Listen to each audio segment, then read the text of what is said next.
Hello everyone! It is a beautiful day and I am driving up to the Mount Wilson Observatory. The weather this time of year has been very nice and warm, and I drove back to California to take advantage of this incredibly clear weather. Mount Wilson is located in Southern California. On a clear day we can see out for about 80 to 90 miles away.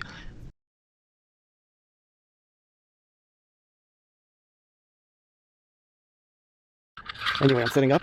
Today I came prepared with all of my instruments. I have my tripod for the theodolite, and I brought my telescope, which you've seen before, with the infrared camera, and I am ready to look out in the direction of San Diego, because last time I was here I saw something in that direction that got me curious. Have a look at this. There's the mountain. I'm near it.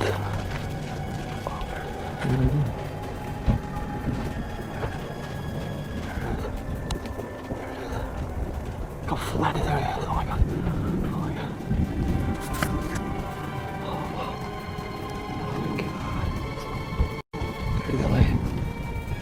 There's LA down there. Wow. What are these? Our world is so incredibly flat, it is unbelievable, and the views from up here are just stunning. In the distance we can see the Catalina Island, and beyond it, San Clemente. Just incredible. Wow. Now as I was panning to the left, I began to wonder if I can see San Diego, and I can clearly see the ocean. And then I started zooming in, and that's when I noticed there's land features way in the distance. Wow, look at that. We can definitely see something across the water there. Wow. I wasn't sure what I was seeing. It was a bit hazy and inconclusive, but I spotted the Coronado Islands. There they are. South Coronado on the left and North Coronado. I was just blown away. Wow, so this time I brought my infrared telescope because I want to look in that direction. Catalina and San Clemente beyond are just so clearly visible. Unbelievable. Yeah, this spot is something else. And the northern side of Catalina. Just incredible. It's like, I don't know, 70, 80 miles out. There's a plane going to LAX right there. I just love this area. Look how flat it is in the distance. Oh my goodness. And seeing people superimposed to this view is just unbelievable. Look at that. There's people on top of Los Angeles. Los Angeles is right down there. What a perspective. Oh, I just love this area.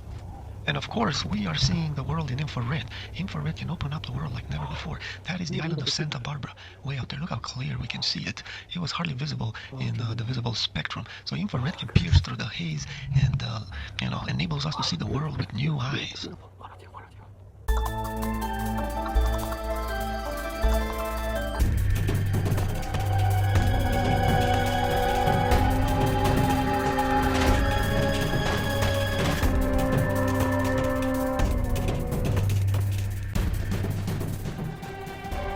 I began to wonder how far I'm seeing, and since the telescope has such a narrow field of view, I set out to create a panorama.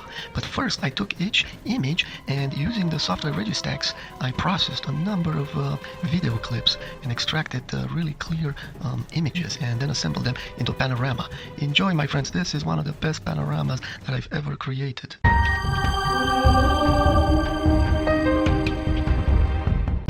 We can see clearly into Mexico, folks. Unbelievable. This just left me stunned. I couldn't believe it. I was just hoping to see San Diego. The detail is just incredible, and past Mount Soledad we can see Mission Bay and Point Loma. Just incredible, folks. I did not expect this. It was a pleasant surprise. In Google Earth, we get a sense of how far we are seeing. It's just incredible that we're seeing the Meseta in Mexico. Wow. But if that wasn't enough, while processing my footage, I found out that I could be seeing even farther away. While analyzing footage between Point Loma and the Coronado Islands, I spotted land, and that has to be way down in Baja California. Unbelievable. Have a look at this, folks.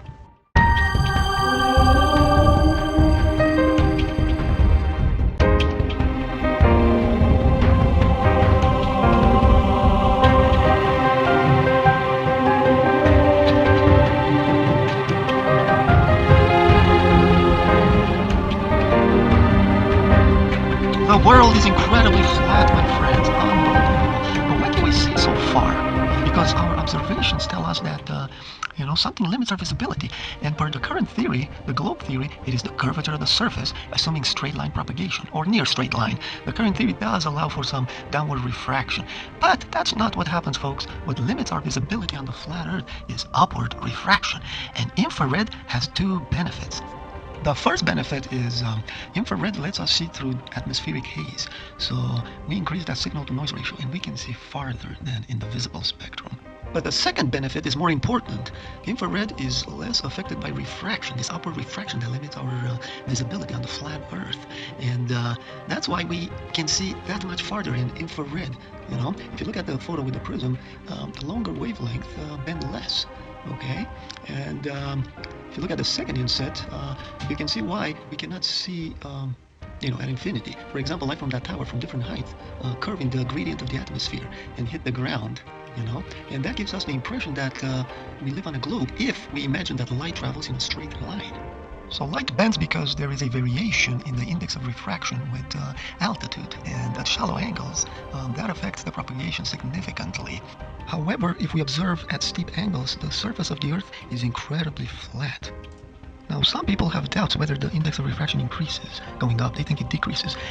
In the third inset down below, I showed the ideal gas line rearranging with a ratio of P over T equal to something that is proportional to the index of refraction. Or is it? You see, my friends, the atmosphere is a lot more complicated than this ideal gas law. There is water vapor, and the temperature changes, creates condensates, and so those have higher index of refraction. And so the atmosphere actually bends light upwards, indicating that the index of refraction increases. It does not decrease with altitude. Okay, it increases, meaning that the velocity of propagation is slower the higher we go. And so the wavefront curves upward, right? Higher up it moves slower, down below where it's warmer moves faster, and so it curves up gradually. And that's why we cannot see in the distance. I will have more to say about this in future videos after I complete my drone experiments, and I will demonstrate everything. So behold a flat Earth, my friends. Let this sink in. Our world is just incredible.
Canigou is a mountain located in France that has a top elevation of 9,134 feet.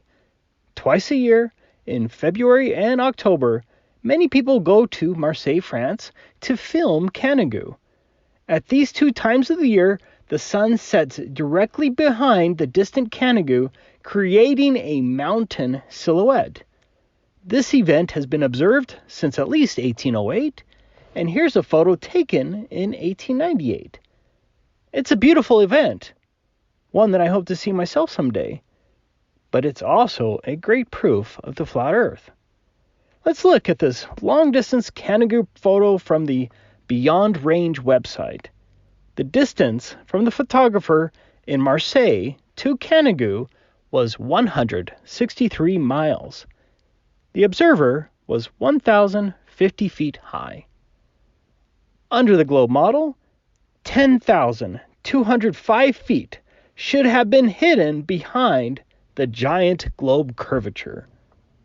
Thus, the very top of the peak should have been 1,071 feet below the alleged Earth bulge.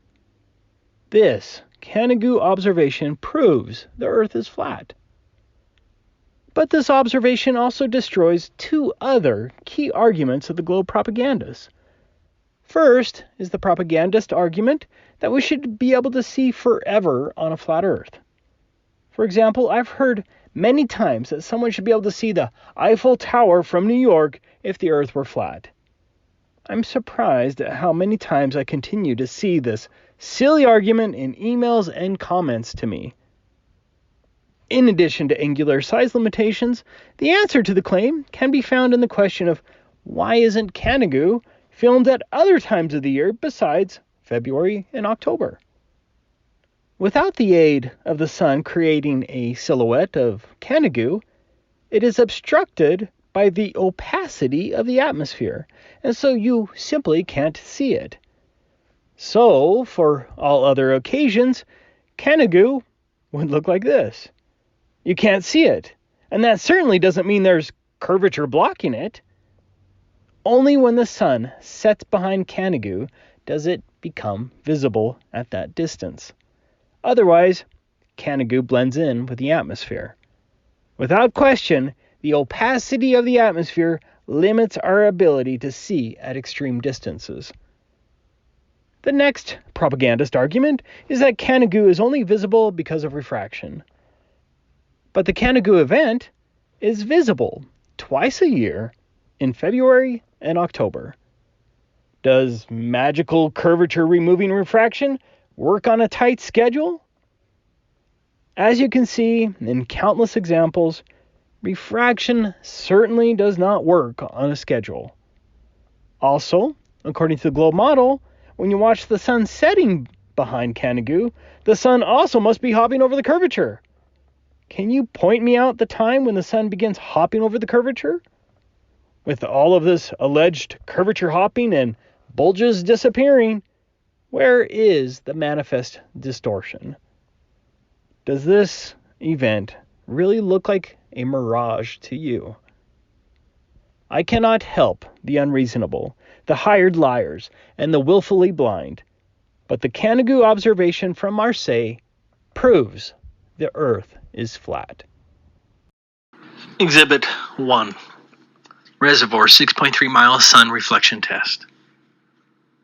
What you're seeing right now is my first curvature test back in April 2016. I had been researching flat Earth since October 2015, but this was the first time I tested it with my Nikon P900.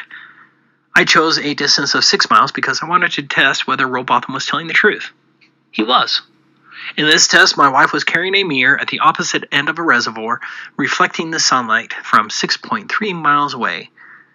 I watched my wife place the mirror into the water. However, under the globe model, and that's taking the observation height into consideration, my wife should have been entirely obstructed by the curvature with a target hidden height over 12 feet. 12 feet should have been hidden by the alleged curvature, but there is simply no curvature over that her reservoir. I also want to quickly address the globe refraction argument. This is a still from the video. Here it is cropped and zoomed in. Here is a picture of what it looks like on the opposite shore, and you can see the strange branch that projects horizontally. If 12 feet should have been hidden behind the curvature, then my footage from 6.3 miles should have looked something like this. But the globe liars out there will claim that this 12-foot section hopped the curvature and is a mirage. But here's the problem with that. If this 12-foot section inexplicably hopped the curvature, then why didn't the rest of the view get distorted? There would be a cascading distortion effect. As you can see, there is no distortion accounting for this curvature hopping. Exhibit 2. Utah Lake 7.53 mile spotlight test. This was my next flat Earth test at Utah Lake in May 2016. This time my wife was carrying a spotlight 7.53 miles away, and I watched her place the spotlight right up to the water's edge. At 7.53 miles, my wife should have been entirely hidden by the curvature with a target hidden height of 21 feet. As you can see, the water is calm and flat. Obviously, this isn't a mirage. This is a direct line of sight to the other shore. In order to see this far, you need very calm water, without miraging or atmospheric distortion. Be cautious, the liars out there will take pictures of distant mirages and call that the missing curvature. Exhibit 3. Utah Lake 7.53 mile frozen spotlight test. For this test, I reversed the previous Utah Lake test and I conducted this test in freezing conditions. Like the last time, my wife's spotlight should have been hidden 21 feet below the horizon. What's also important about this video is the fact that all of the lights and the reflections are symmetrical. A globe supporter wants you to believe that the spotlight is selectively arcing over the curvature, which is absurd. But if that's the case, then how come all of these lights are symmetrical, like they're above a mirror? Which of these lights are mirages? Which ones are selectively jumping over the hump of curvature? You would not see this unmistakable mirror symmetry if the globe model refraction claim was correct. Furthermore, my wife carried the spotlight from 50 feet up to the water surface. When did she turn into a mirage? Notwithstanding the absurd objections, it is obvious that the lake is flat. Water seeks its own level. So long as viewing conditions are clear, the globe model fails again and again. But don't trust me. Go out and do these tests yourself. Exhibit 6, D Marble's 10-mile laser test. This laser test was by D Marble. In this case, the person holding the laser was at 7 feet, shooting the laser at a distance of 10 miles. At 10 miles under the globe model, the observer would have to be at a height of 30 feet in order to see the laser source. Instead, you can see the source of laser at just inches above the water. That water is flat, and the laser source proves that it is not being obscured behind the curvature. The liars have tried to confuse the issue by claiming that the laser wasn't level, but that's entirely irrelevant, since if the laser was angled downward, it would have hit the ledge curvature quicker. If the laser was pointed upward, then the observers would still not have seen the source, because the source of the laser would still have been hidden behind the alleged curvature. This footage would be impossible if we were living on a globe. Exhibit 7. Dr. John D's 9.5-mile laser test. Now, the following test was by Dr. John D., who has a PhD in spectrophotometry. Like many other tests he has conducted, Dr. John goes through painstaking detail to confirm that over a distance of 9.5 miles, there's absolutely no curvature. 39 feet should have been hidden. Dr. John repeatedly took sea and air temperatures, height, weather, humidity, and atmospheric readings. This is a legitimate scientist proving that we've been told a lie. Exhibit 8, FE Core 25-mile laser test. FE Core is an independent scientific foundation. You can read about FE Core's powerful laser test here. The laser test was over a distance of 25 miles. All atmospheric conditions and temperatures were taken, and there's nothing there that accounts for the fact that they were able to see the laser 25 miles away. 297 feet should have been hidden below the horizon. That's the height of a skyscraper. And FE Core filmed the laser at just 5 feet above the water. Exhibit 9. Salton Sea 18-mile sun reflection and laser test. Out of all of the tests that I've seen, this is probably my favorite so far. A group of researchers went to the Salton Sea in California and tested the curvature with both a laser and a sunset mirror flash. These tests were huge because the test was at a distance of 18 miles and you can see it all on video with multiple witnesses. Again, that's 18 miles shore to shore. As you can see here, they were able to see and film the reflection of the mirror that was 18 miles away from the camera. 155 feet should have been hidden. 155 feet. This minaret in Uzbekistan is 150 feet tall. According to the globe model, you would have to be standing on this minaret to see the reflection of the sunlight 18 miles away like that. In addition to the sun reflection test, they also conducted a laser test. Here is the laser from 18 miles. You can even see the reflection of the laser on the flat water. Do you think it's possible that the source of the laser and its reflection both selectively hopped over the curvature to present a false flat Earth? Exhibit 10. JTolen Media 1 Infrared Observations. JTolen Media 1 is a well-educated engineer who has been destroying the globe model with many infrared observations and other tests. Just look at these videos and photographs taken from an airplane at 30,000 feet. In some cases, he is viewing further than 500 miles with infrared. A complete impossibility under the globe model. Exhibit 11, Beyond Horizons website. Beyond Horizons is an old flat Earth website, but it is a repository of record-breaking long-distance photographs on the surface of the Earth. There are dozens of globe-defined photographs on this website. Here's the record photograph of Peak Gaspard at a distance of 275 miles or 443 kilometers. With an observation height of 9,272 feet, the very top of Peak Gaspard at 12,730 feet should have been hidden 3,772 feet below the horizon. I literally could point to hundreds of these globe-defined photographs and videos. Under the globe model, the horizon, which the globe zealots allege is a physical edge of the observable ball Earth, would have a maximum distance of only 1.2 miles at an observation height of 1 foot. Instead, you can see that the horizon is beyond the second oil platform that was 9.4 miles away, unequivocally proving the globe model false. I adjusted the colors of this frame to make the apparent horizon a bit more clear. Obviously, the horizon is beyond 9.4 miles, which means that none of the platforms are being hidden by a supposed curvature bulge.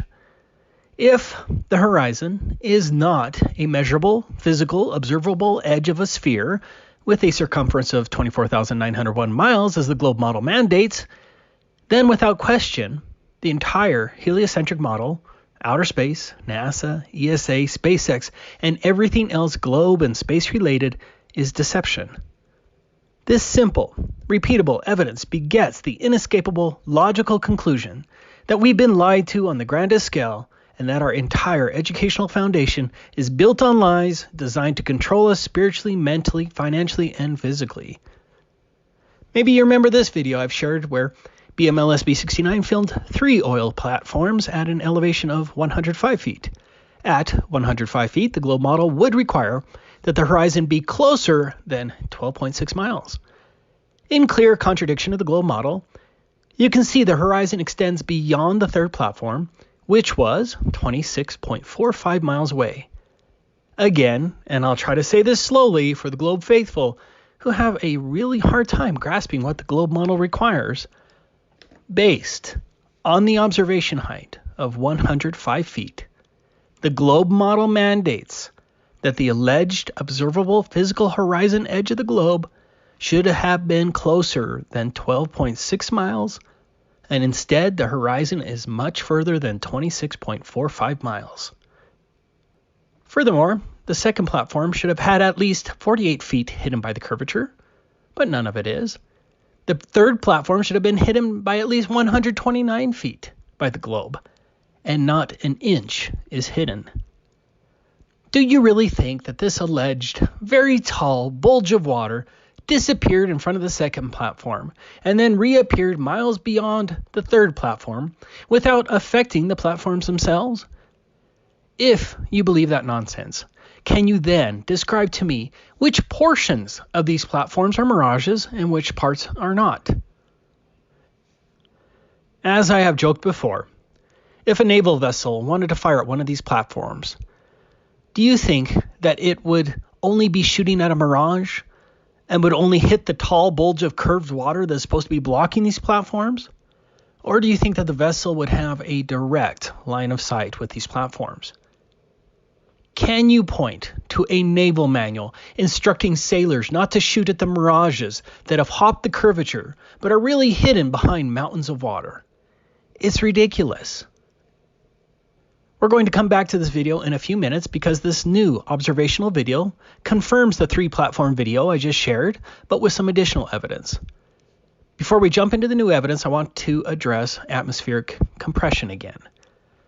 As you will see, atmospheric compression isn't something we flat earthers made up. Unlike magically disappearing and reappearing bulges of water that leave distant objects in between unaffected, atmospheric compression is observable and repeatable, and it very much explains inter alia why distant objects often tend to disappear from the bottom up. Here are 4 examples. This first video is from Red Pill Philosophy.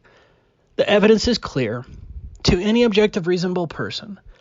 The bottom floors were increasingly compressed. You can see it with your own eyes. We're not asking you to take anything on faith. It's real and it's fascinating. Similarly, look at this photo of these distant condos by Wide Awake. Again, the floors get increasingly compressed as they approach water level. This happens often. Take a look at this long-distance photograph comparison from Ranty Flat Earth. Clearly, the boat's letters have been compressed. Finally, look at this compression of an oil platform filmed by BMLSB 69. The lower his camera was to the water, the more the distant platform would compress, and this can be modeled with software. We flat earthers have proven our point. Atmospheric compression can create the illusion of curvature, and globe deceivers will use even obvious compression, miraging, and atmospheric distortion as so-called proof of the curvature. But let's get to the new video because it proves the flat earth and demonstrates compression again. For this new flat earth video, BMLSB 69 was back at his old spot with a camera elevation of 105 feet. We're going to dissect the observational video into two parts. For this first part, we're going to look at some footage BMLSB 69 took of the Anacapa Island Lighthouse. He was 33.64 miles away from the Anacapa Island Lighthouse. The lighthouse has a focal height of 277 feet. In other words, the lamp of the Anacapa Island light is 277 feet above the water level. So, should this lighthouse be visible under the globe model at a distance of 33.64 miles at an elevation of 105 feet? No. Under the globe math, the entire lighthouse should be hidden behind a target hidden height of 297 feet. Let's watch the video.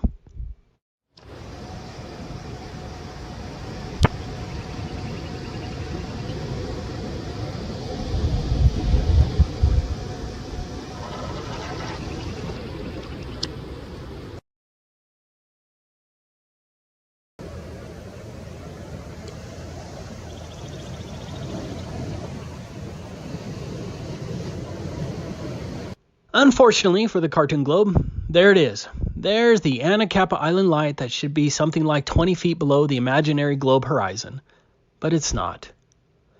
Now, the globalist is going to quickly claim that much of the island is hidden behind a curvature, but the claim is false, as the island has been compressed, as pointed out in the video. Just watch the video.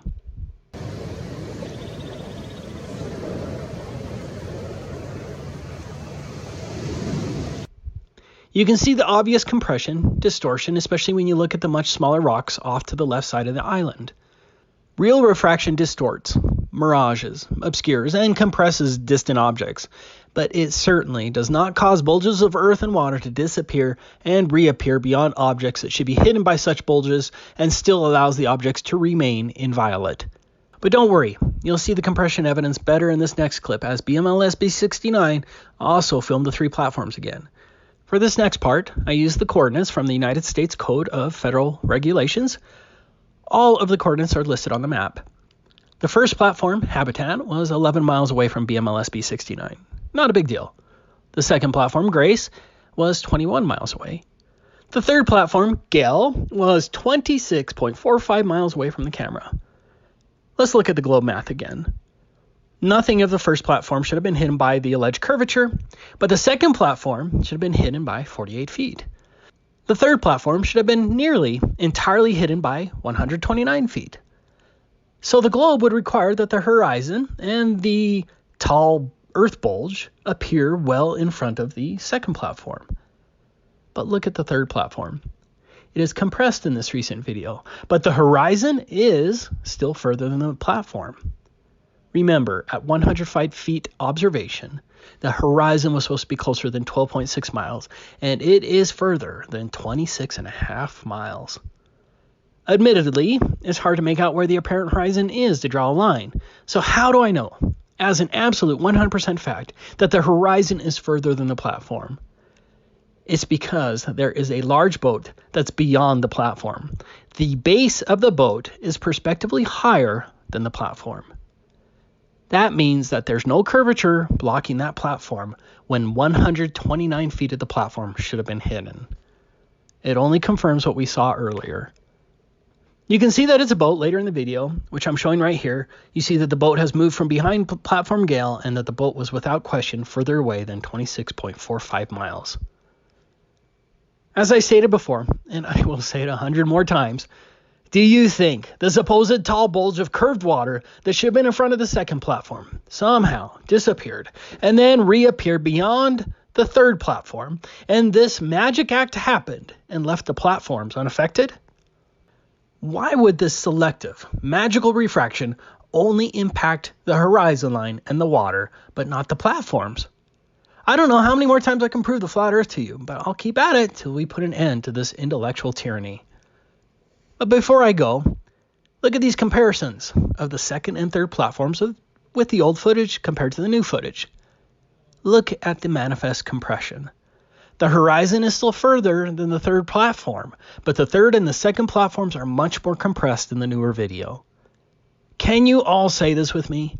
Compression is not curvature. Rampion Wind Farm. Located between 8 and 16 miles from the shore, the wind farm is situated off the coast of the towns of Worthing and Shoreham by the sea to the west, the city of Brighton and Hove in the center, and the towns of New Haven and Seaford in the east. The wind farm lies in a zone that is an irregular, elongated area, approximately 17 miles in an east to west direction and approximately 6.2 miles in the north to south direction, an area of 27.8 square miles. This observation is going to focus on the 6 wind turbines represented by the red dots. For sake of keeping the numbers simple, it shall be stated that the red dot wind turbine closest to the shore is at a distance of 8 miles from the observer, and the furthest red dot is at a distance of over 11 miles from the observer. The 6 wind turbines will be labeled from 1 to 6 to indicate their increasing distance from the observer, 1 being the closest and 6 being the furthest. The Black Swan Modus Tollens. If the Earth is a sphere with a radius of 3,959 miles, then every horizon distance measurement must be no more than 1.225 times the square root of the observer's height in feet. Geometric horizon curve calculators. The lens of the camera was 2 feet above the tide level. Accordingly, the distance to the geometric horizon is square root of 2 times 1.225 equals 1.73 miles. The geometric horizon is 1.73 miles away from the camera. So with the camera 2 feet above tide level, the geometric horizon is 1.73 miles away from the camera. What should not be observed at a distance of 8 to 11 plus miles? The bottom of the wind turbines meeting the sea should not be observed. The horizon behind the wind turbines should not be observed. If the bottom of the wind turbines meeting the sea should not be observed, then the low tide mark meeting the sea will not be observed in the video footage. Here we see the high tide mark and a low tide mark. Photograph of Rampion Wind Farm at low tide. High tide mark, and a photograph of Rampion Wind Farm at high tide. Weather information, Thursday, 6th of August, 2020.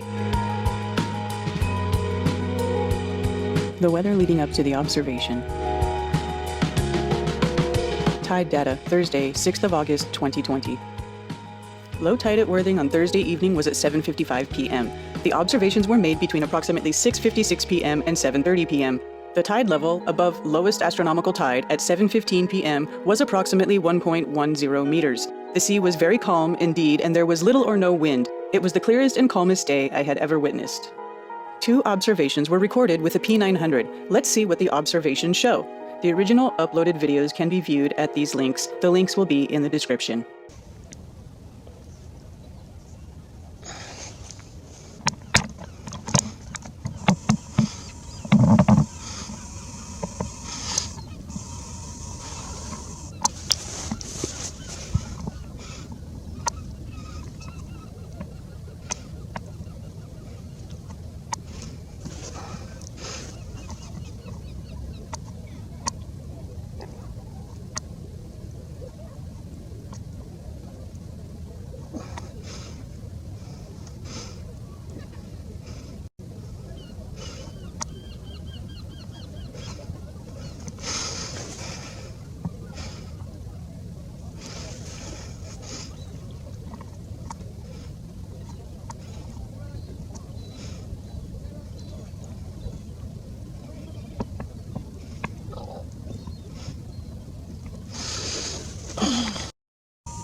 What was observed? From observing the video footage, it can be stated, A. No refraction in the form of an inferior mirage was observed. B. No refraction in the form of a superior mirage was observed. C. The images of the wind turbines are well defined with limited heat distortion at the distance filmed. D. The sea is very calm.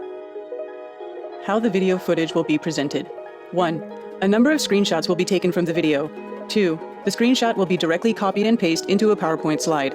3. The size of the screenshot will not be changed in any way. No vertical or horizontal stretching of the image has occurred. 4. Any image manipulation in terms of brightness, contrast, etc. will be stated. 5. Please validate what has been stated here by double-checking. 6. Please take your own screenshots and manipulate them. Note, the term globe Earth, when it is used, means a globe with a radius of 6,371 kilometers or 3,959 miles. Screenshot taken at time 1:37. The first windmill is 8 miles from the observer, and the sixth one is over 11 miles from the observer. Distance of turbines from the observer. The hidden height for an observer at a height of 2 feet and a distance of 8 miles. The hidden height is 26 feet or 8 meters. The horizon is behind all the wind turbines, distance 8 to 11 plus miles. The bottom of the turbines can be seen here meeting the sea. There is no hidden height. A screenshot taken at time 1:37, image manipulation contrast 75%. At 8 miles and a 2-foot observer height, the hidden height is 26 feet or 8 meters. Horizon is behind the substation, 8 miles from the observer. The bottom of the substation can be seen meeting the sea. There is no hidden height. Screenshot taken at time 13:48, image manipulation contrast 75%. A support vessel working around the wind turbines. What is it? Screenshot taken at time 7:28, image manipulation contrast 75%. Wind turbines 8 miles from observer. The support vessel, the Pacific Worker. The Pacific Worker on myshiptracking.com. The Pacific Worker dimensions, note the depth is 9.13 meters.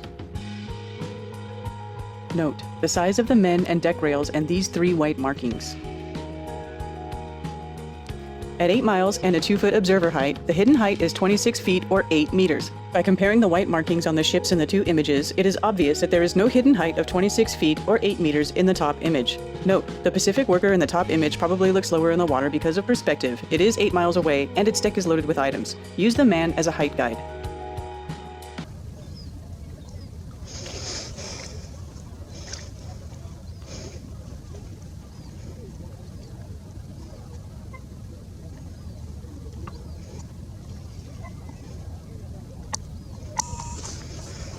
Turbine 3. Screenshot taken at 9 seconds. Now behind wind turbine 6. Screenshot taken at time 30 seconds. The ship is behind wind turbine 6. The bottom of the turbines can be seen meeting the sea. There is no hidden height. The horizon is behind all the wind turbines. Distance 8 plus miles. Screenshot taken at time 40 seconds. What ship is that? The Shetland Trader. Notice the depth is 5.5 meters on the Shetland Trader. The Shetland Trader's route was observed on myshiptracking.com.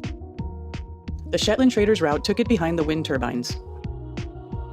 Marine traffic allowed distances to be measured. 12.1 nautical miles equals 13.9 miles. What is the hidden height for an observer at a height of 3.5 feet and a distance of 13.9 miles? The hidden height is 90 feet or 27 meters. What would a hidden height of 90 feet or 27 meters look like? We shall assume that the man on deck is 6 feet or 1.8 meters tall and use that as an approximate height guide. Note the position of the circle symbol. The height of the ship is 7.2 meters or 23.6 feet. With a hidden height of 90 feet or 27 meters, the ship would not be visible on a globe with a radius of 6,371 kilometers, 3,959 miles at the distance observed. The horizon is definitely behind turbine 6. Is it behind the Shetland Trader? Your call. Conclusion. There is no observed hidden height of the wind turbine bases and substation legs in the video. The horizon is observed beyond the furthest wind turbine and the physical geometric horizon. This image is not possible on a globe with a radius of 6,371 kilometers or 3,959 miles. At 3 minutes and 4 seconds, approximate time 7:01 p.m., another boat is passing the last line of wind turbines on the right-hand side of the wind farm. What ship could this be, and at what distance is it from the observer? myshiptracking.com was used to find which ship was behind the Shetland Trader. Marine traffic allowed routes and distances to be measured. 18.1 nautical miles equals 20.8 miles. The Eagle Kino Baloo is a crude oil tanker, a significantly sized ship. The Eagle Kino Baloo. Note the depth is 21.3 meters. What is the hidden height for an observer at a height of 3.5 feet and a distance of 20.8 miles? The hidden height would be 228 feet or 70 meters. Visualizing a hidden height of 228 feet or 70 meters. The average 2-story house is between 18 to 20 feet. My house was measured and is 20 feet or 6 meters tall. A typical two-story house having a height to the roof of 20 feet or 6 meters. A hidden height of 228 feet or 70 meters would be 11.5 two-story houses in height. The Eagle Kinabalu. With a hidden height of 228 feet or 70 meters, the majority of the ship would not be visible whether it was loaded or unloaded. Screenshot of the Eagle Kinabalu from the video, time 3 minutes and 4 seconds. Is the horizon visible behind the Eagle Kinabalu that is a distance of 20.8 miles from the observer? Your call. Table of observation for reference. Here's a list of the wind turbines, their distances from the observer, and what is observed in the video.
Give us the most ridiculous excuse of a mirage that you've had. Well, the mirage is an interesting one because this is probably one of my favourite points to make as a flat earther, especially when someone says there's no proof of flat earth. So I'll give you an example. We'll use Ranty and one of his images. So he has a picture of a clock tower at about 20 miles at Barrow-in-Furness, and it's just a picture of a clock. Now, as a flat earther, I look at this picture and say, clock at 20 miles. That's the end of my explanation. As a flat earther, I can make that statement. I'll say it again. Clock at 20 miles. Now, if you're a fundamentalist religious zealot, then that's not a clock at 20 miles.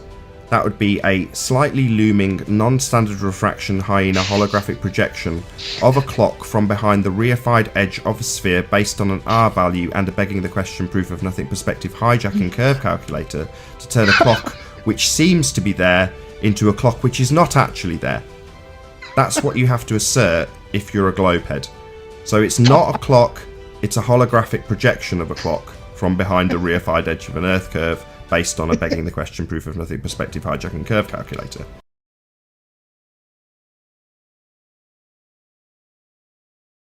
Hi, I just want to talk about videos like this on YouTube where someone zooms in over a patch of water and they actually zoom in on the horizon, which is really cool. But you can see objects past the horizon, whether it be buildings or ships or something, and the lower portions are blocked from view. Well, the average person looks at that and says, wow, that's curvature of the Earth. And, you know, that's understandable. That's what we've all been taught. What I want to show is that it can't be curvature because there's no curvature on the horizontal axis. And what I want to show is that this is perfectly consistent with perspective. This is exactly what we would see. So here we go. Okay, a little something of how perspective works. See the red and the yellow line. The yellow line is your eye height. The red is the ground plane, and the ground angles up. It visually angles up to your eye level. It's on a trajectory. So the way perspective works on a flat plane is that where that intersects, the ground plane and your eye plane intersect, is where the horizon will form. So you won't see any more ground past this point.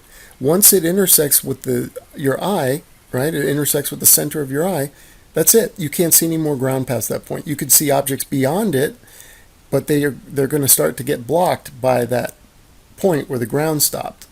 And they're going to get blocked from the bottom up. Okay, and for those who don't believe that the horizon goes to your eye level, that all the parallel lines and planes angle to your eye level, just take a look at that wall down the left-hand side there. Right? The bottom angles up, and the top angles down, and where it converges is right in the center of your eye. That's where your horizon forms. The ground angles up to your eye level, and then you can't see any more ground past that point.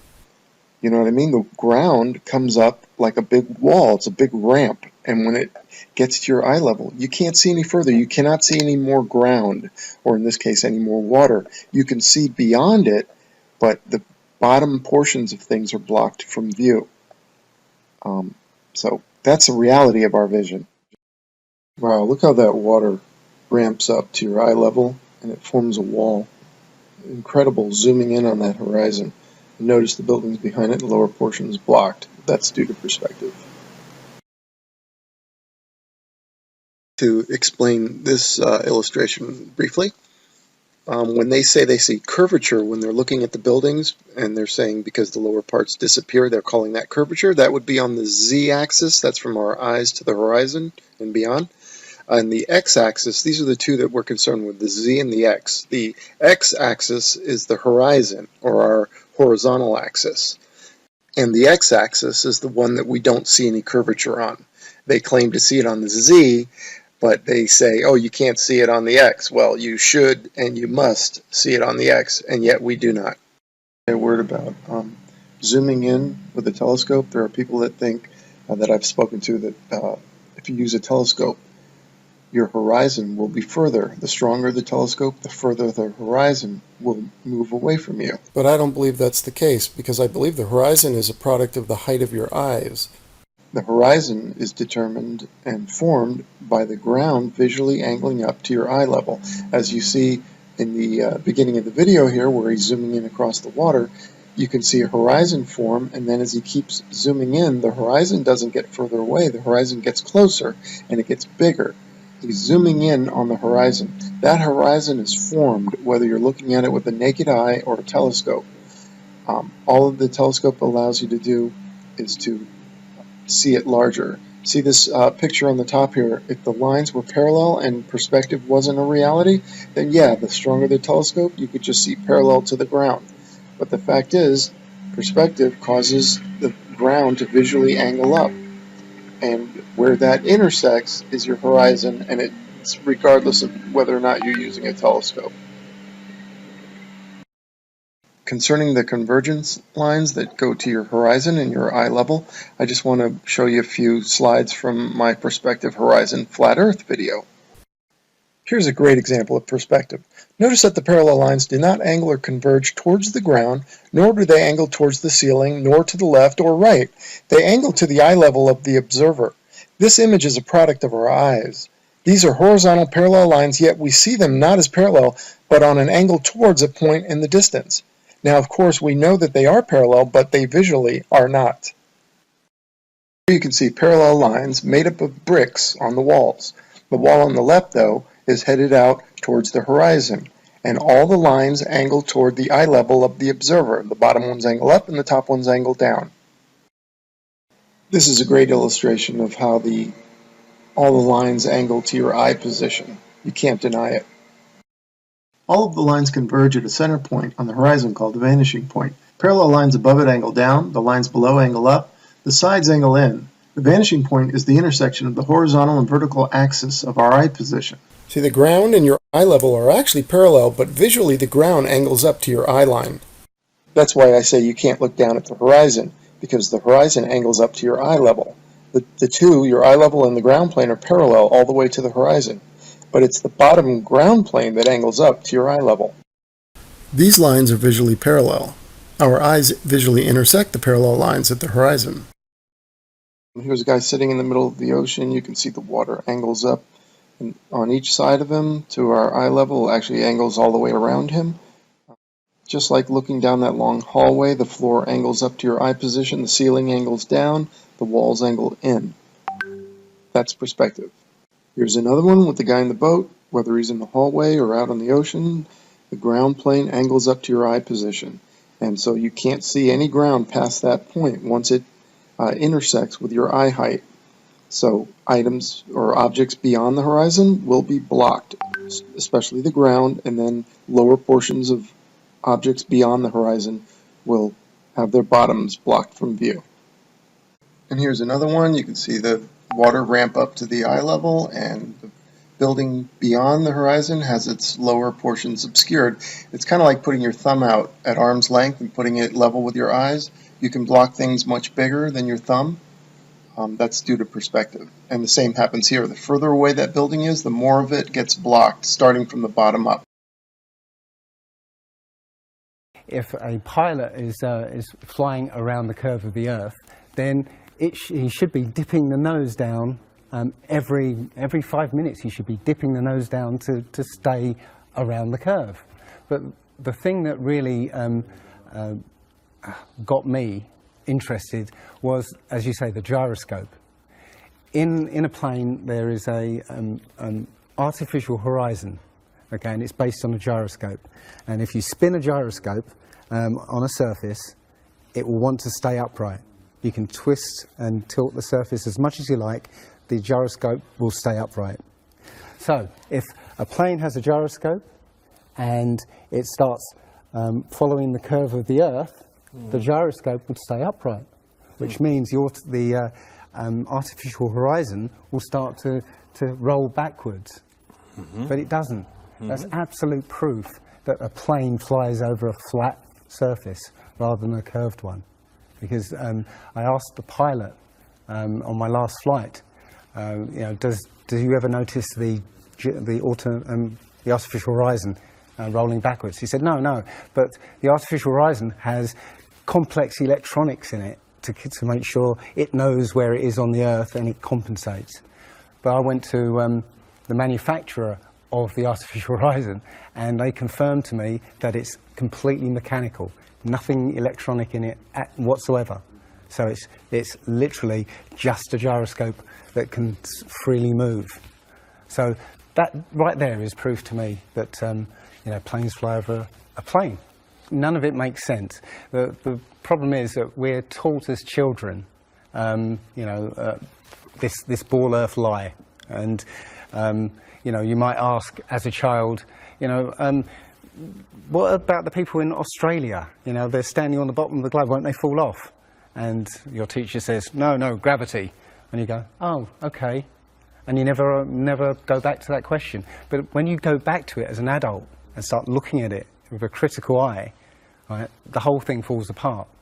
As you say, the globe is spinning at 1,000 miles an hour. Okay, great. During the Gulf War, I was in the Navy. I enlisted as a sonar technician ground, which means that I was on the surface of the water hunting for submarines from a ship. It could be a number of different ships. I was more trained on the equipment versus the vessel that I was on. I went to boot camp in San Diego there, and then I went to A school for when you learn about sonar acoustics. I did that schooling for 4 months, and then before I was released, I was activated. I had enlisted as a reservist for college, and I was activated. So I spent almost a year on active duty, stationed in California, though. I never actually was deployed anywhere. And during that time, we learned about how to use the sonar dome and all the equipment associated with sonar, which is pretty diverse. It's not just the front of the ship or the microphones towards the rear, but there's also a lot of different equipment. Some's deployed from the air, some's deployed from the ship. There's sonar buoys. There's a lot of different methods of tracking and determining sound underwater. Okay. Interesting. Yeah, it sounds, well, other than the sound and anything like that, I mean, I know it works on a very similar principle to radar, and that of course is what I did in the Air Force. So, but obviously we could not pick up sounds with the radar, so a little bit different. So in your occupation with the Navy, was that something that required you to have a security clearance? Yes, I had a secret clearance in the Navy, and that's why I can't tell you about the equipment that I worked on, or even my office. I couldn't even really go into details about because of that clearance. Okay, yeah, and I understand that, and I definitely don't want to ask you to break that security clearance for sure.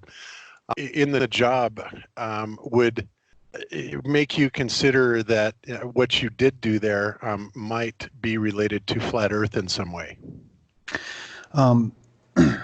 During my time in the Navy, it never once occurred to me that there could be any other possibility that we would have to have lived on a ball Earth. So it wasn't in the purview of anyone around me. It was just never even something ever talked about.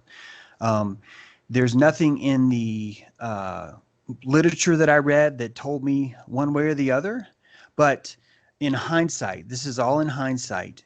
It's only when I look back that I can tell you that everything that we've done to measure sound, everything that we do right now in the open market, things that I can talk about, the actual passive acoustic equipment that's available or the active sonar equipment that's available, all of them do rely on the concept of a flat Earth, even though they don't explicitly say that. There's even some specific equipment that I simply just can't talk about, but it really does, only in hindsight, do I realize this would only work if we're living in a flat environment. In fact, all of our charts were based off that. Right. Yeah, and that doesn't surprise me at all, because so were the radar charts that we worked off of. So in sonar, obviously, if you're in a submarine or something like that, what kind of ranging did you have? I mean, how far away could you actually detect targets with the sonar? Well, technically, you could hear a target for as far away as, say, 1,000 miles. Wow. It's gonna depend on there's a SOFAR. There is a channel. You might be familiar with this because the same thing exists in the troposphere, I think. I mean, in the atmosphere, there is a channel where the pressure causes sound to move slower than anywhere else. And underwater, that's met through pressure, temperature, salinity. There's a an optimal curve there, which actually causes a slowdown of sound as sound passes through that SOFAR channel. So that channel acts as a sort of an underwater internet for whales, for really anything. Anyone who wants to communicate underwater could pump their sound into that SOFAR channel, and it's going to travel for thousands of miles. To me, that alone is a flat Earth proof. There is a consequence of sound being wrapped around a donut versus sound being able to just permeate straight. However, it's not exact enough where I've gotten in enough arguments with people where I can't just like flip this card over and go, haha, see here, Right. here's the perfect proof for that. So that's just one element of underwater acoustics. There's really two types of sonar. There's an active sonar and a passive sonar. And so in active mode, you would be sending a pulse or a signal or an oscillation out from your transducer and then listening for the time it took for that pulse to get back. That would give you a very active, not only vector of where your target is, but more specifically, it would give you a distance and a range. And that's really is what's crucial for underwater. Meanwhile, on passive side, all you can really do is detect a vector of where something's coming from. You can't really range it from there. But the primary meat, the stake that I'm bringing to this conversation is that there is something called acoustic shadows. And these acoustic shadows, I'm sure there's a same thing in the radar. There are radar shadows where if you're hitting a direct target, anything behind that target is going to be blind. And it's just simply, it would be the easiest thing in the world for submarines to hide over the curve. I don't see how they would ever be able to be found simply because they could stay low enough on the bottom where there's always a hump of earth between them and the person trying to hunt them. So essentially anything over, say, 10 to 15 miles, which would give you, 60 to 100 foot plus of curvature, theoretically, they would be in that blind spot for the sonar. Exactly. And what I'm quoting here, this is all standard. You can Google this and look it up. This is just, how any kind of underwater submarine you would buy off the market, their sonar equipment, or if you were to build your own. This is just how transducers work. Yeah, there's going to be shadows, and you're going to be blind behind those shadows, and a hill or a hump at the bottom would be that giant shadow. Okay, wow. That's very interesting. I never thought about anything like that before.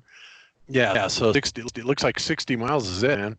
So if you got this going maybe 60, maybe 75 miles at the outset, and we're going to assume that the classified information is a little bit more than that, and I'm just assuming you have told nothing. So even assuming you could go down much further than that, still the math indicates that you would not have a vessel that you should be able to detect further than about 75 miles away. So that's really interesting, and that is something I have never, ever considered before. Mm-hmm. Wow. If sonar is actually working essentially on a line of sight type of basis, then it would be like one sub to another. You shouldn't be able to detect much more than about 75 miles absolute max. That's assuming a 2,500 foot crush depth. So based on those numbers, yeah. And obviously I'm sure it might even be longer than that. So like I said, I'm just throwing out numbers here based on what the math is telling me. But that's very, very interesting. I think that the acoustic shadows, though, even once you're on the shelf, really does show that well, why are we able to find things? We find things all the time, and we're finding them with sonar, and it seems like it would be a whole lot harder if we were dealing with a curve also.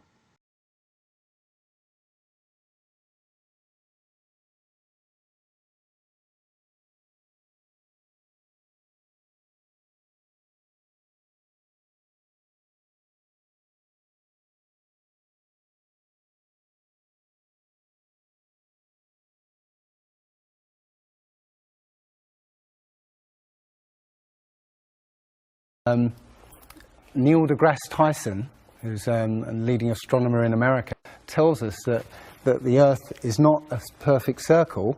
It is actually an oblate spheroid. It's squashed and wider at the equator. Yeah. So Earth, throughout its life, even when it formed, it was spinning, and it got a little wider at the equator than it does at the poles. So it's not actually a sphere. It's oblate, and officially it's an oblate spheroid. That's what we call it. But not only that, it's slightly wider below the equator than above the equator. A little chubbier. A little chubbier. Yeah. Chubby's a good way. It's like pear-shaped. So my question to him would be, why is there land at the equator? Because water will move more readily than rock. So if the Earth is spinning, the water will be collected at the equator. I mean, if you spin a wet tennis ball, okay, you spin a wet tennis ball, the water shoots off at the equator, essentially. So all the water will be gathered around the equator. So why is there land at the equator? Doesn't make any sense.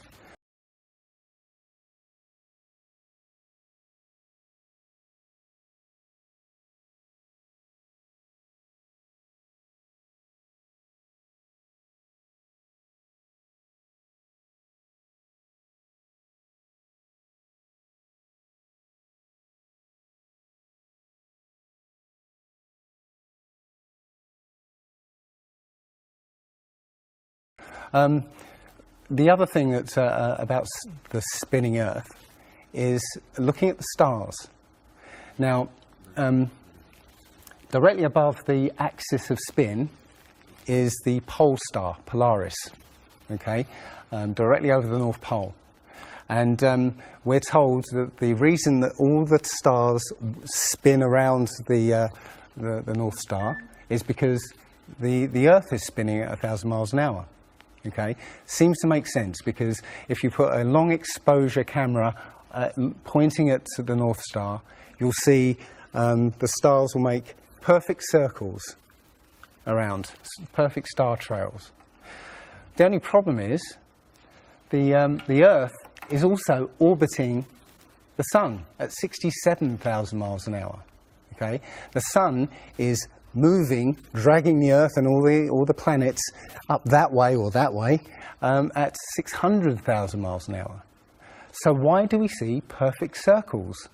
You know, because that's the slowest speed, that's slowest motion in that mix, and yet the Earth is moving 67 times faster that way and 600 times faster that way. So you should see the stars do all sorts of strange motions, but you don't.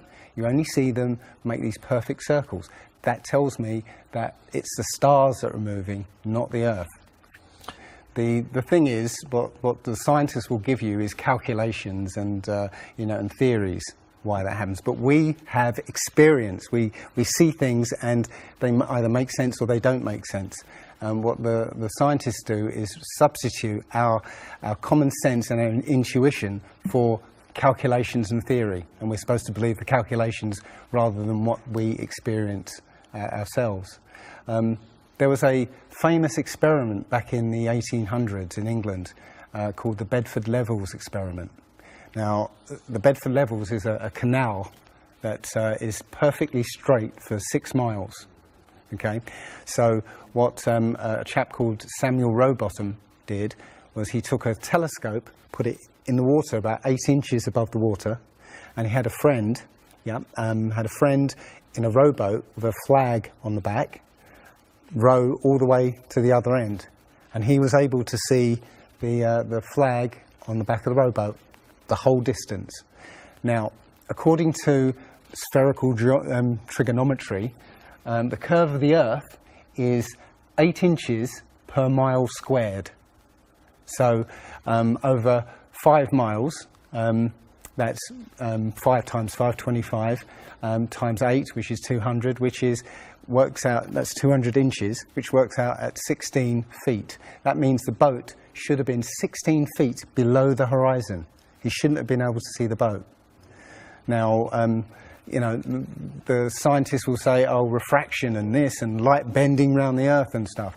But the fact is it's perfectly flat. And he in his book, he puts forward many arguments that show that, or many experiments that show the Earth is always perfectly flat. They say that you see the mast, go down last. Is literally just the way your vision works. Yeah, it's perspective and atmospherics basically. The limit of your vision is supposedly 3 miles. And then after 3 miles, you're supposed to see the boat start to go over the horizon. It's funny that Neil deGrasse Tyson again says that, explains that you can't see the curvature of the Earth from a plane. He says this, you can't see the curvature of the Earth from a plane because you're not high enough. The Earth is so big that you can't get high enough to see the curvature. Yet, you can apparently see a boat go over the curvature over the distance of 3 miles, which doesn't make sense. The thing is, when you look out and you see a boat start to go over the horizon, if you suddenly get a pair of binoculars and look, it comes back again. And once it goes out of the sight of your binoculars, if you get a telescope, it comes back again. It doesn't go over any curve of the horizon. What we found, many people have done experiments with very high-powered zoom cameras, and they've watched a boat sail out to sea, and they've just kept trained on this boat. And what they see is, after a very long distance, you see an atmospheric effect where the bottom of the boat disappears and and the top of the boat inverts, so you see a sort of mirror image.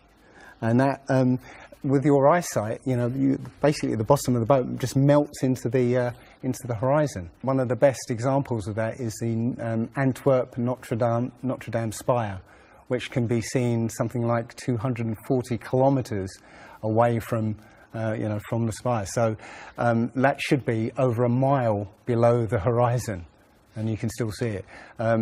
There's been a few famous examples just recently of a man who took a picture across the Great Lakes from Michigan and was able to see, I believe it's Chicago, which he shouldn't have been able to see. And the television station basically said it was a mirage. This is from Joshua Nowicki, and what you're seeing here is a mirage. We typically would not be able to see this from the Lake Michigan shore. We talked about this last night. Conditions are right on the lake that we're actually seeing a mirage of the Chicago skyline. But they always say it's a mirage, but for a mirage to happen, you have to have very specific atmospheric conditions. And there have been so many people who have seen exactly the same thing on different days, different seasons, always the same. It's not a mirage. It's simply that you're looking across a plane. You see in a kind of pyramid shape. Yeah, you have a horizon at your eye level, and everything above the horizon will go down into the horizon. Yeah, everything below the horizon will seem to go up. Just like if you're in a long hallway, you'll see that the walls will start to move in, and the roof and the floor will start to move into the centre. Yeah, so literally between you and the object you're looking at, there's all sorts of things, sort of like waves going up and down, and while you can't see them, if they're beyond the limit of your sight, sometimes they can still obscure what you're looking at. But it's just because they're between you and it. And it's just the way, it's literally perspective. It's better if I could draw a diagram, but it's a very difficult subject to get your head around if you're not used to it. But it is perspective. One sort of other proof is there's a place in Bolivia called Salar de Uyuni, which is a salt flat. It's literally 100 miles wide one way and 80 miles across. And it's perfectly flat.